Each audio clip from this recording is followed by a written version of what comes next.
Dans le livre de Rizzo et Hudson, La sagesse de l'énéagramme, on présente 9 niveaux de développement. Quel est l'intérêt d'étudier ces niveaux de développement de l'énéagramme, Nathalie? L'intérêt est très grand. De mon point de vue, je pense que c'est l'intérêt principal, en fait, selon moi, d'étudier l'anéagramme.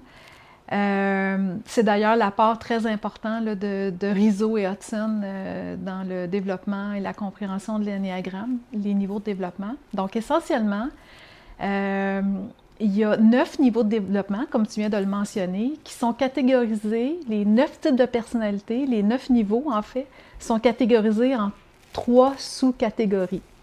Donc, 3 niveaux dits pathologiques, 3 niveaux dits moyens et 3 niveaux dits sains. En coaching, nos clients se retrouvent normalement dans des niveaux moyens ou dans des niveaux sains. On ne travaille pas avec des gens qui sont dans des niveaux pathologiques. Ce n'est pas notre expertise. Et en fait, ce qu'il faut savoir, c'est que le modèle est très dynamique. Donc, à l'intérieur d'une même journée, on peut bouger, on peut fluctuer d'un niveau sain à un niveau moyen et puis se bouger vers le bas, bouger vers le haut. Donc, c'est très dynamique. Puis l'intérêt, en fait, de comprendre les niveaux de développement, c'est de justement d'être capable de reconnaître quand nous-mêmes, on bouge à l'intérieur de ces niveaux-là pour être en mesure, comme disent les anglophones, catch ourselves in the act.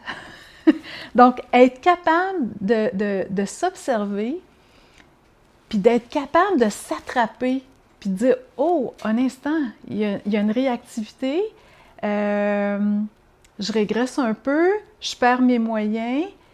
Qu'est-ce que je fais dans ces cas-là? Je m'arrête, j'observe, puis je fais des choix différents. » Donc, il est vraiment là pour moi l'intérêt d'étudier les niveaux de développement parce qu'en fait, c'est ça qui fait qu'on est capable de cesser la réactivité, la diminuer pour simplement s'observer, revenir dans le moment présent et faire des choix différents. Merci beaucoup, Nathalie.